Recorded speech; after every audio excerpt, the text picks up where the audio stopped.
Caught in the crossfire. It's caught in the crossfire.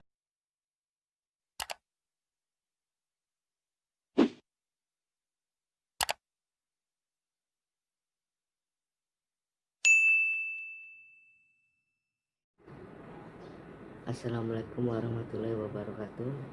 Perkenalkan, nama saya Munirul Ihwan Syafi'i. Saya akan menjelaskan tentang konsep Pancasila, sumber historis, sosiologis, yuridis, dan politis tentang Pancasila. Sebelum kita lanjutkan video ini, marilah kita subscribe dulu videonya. Jangan lupa like dan komen ya. Oke, langsung saja ke materi. Yang pertama adalah konsep Pancasila. Konsep Pancasila ini sudah lama diagungkan Ki Hajar Dewantara yang dikenal dengan teringa, ngerti, ngerasa, ngelakoni. Konsep ngerti adalah bagaimana siswa bisa memahami dengan akal apa yang terjadi nilai Pancasila. Sedangkan konsep paham bukan hanya soal kalimat tapi maknanya. Makna berkebutuhan, berkemanusiaan, saling tolong menolong. Sedangkan ngerasa dimaknai sebagai penghayatan nilai Pancasila.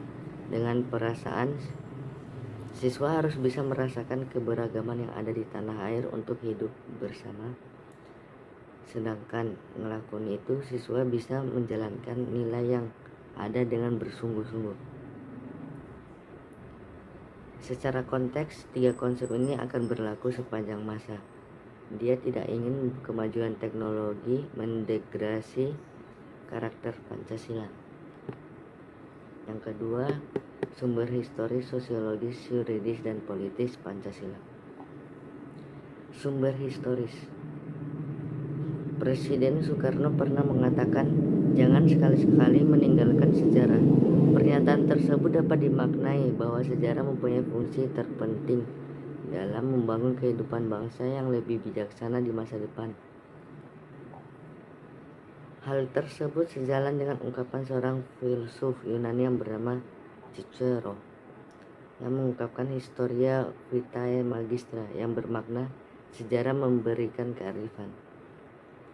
Sumber sosiologis. Sosiologis dipahami sebagai ilmu tentang kehidupan antar manusia. Di dalam mengkaji antara lain latar belakang, susunan, dan pola kehidupan sosial dari berbagai golongan dan kelompok masyarakat.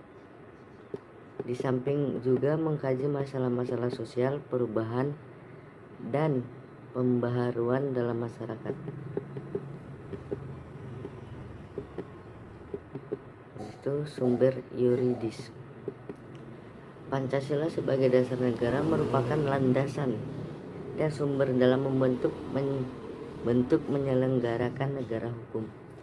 Hal tersebut berarti pendekatan yuridis atau hukum merupakan salah satu pendekatan utama dalam pengembangan atau pengayaan materi mata kuliah pendidikan Pancasila. Urgensi pendekatan yuridis ini adalah dalam rangka menegakkan undang-undang yang merupakan salah satu kewajiban negara yang terpenting. Sumber politis. Salah satu sumber pengayaan materi pendidikan Pancasila adalah berasal dari fenomena kehidupan politik bangsa Indonesia. Tujuannya agar Anda mampu mendiagnosa dan mampu menformulasikan saran-saran tentang upaya atau usaha mewujudkan kehidupan politik yang ideal sesuai dengan nilai-nilai Pancasila. Pancasila dalam tatanan tertentu merupakan ideologi politik, yaitu mengandung nilai-nilai yang menjadi kaidah penuntun dalam mewujudkan tata tertib sosial politik yang ideal.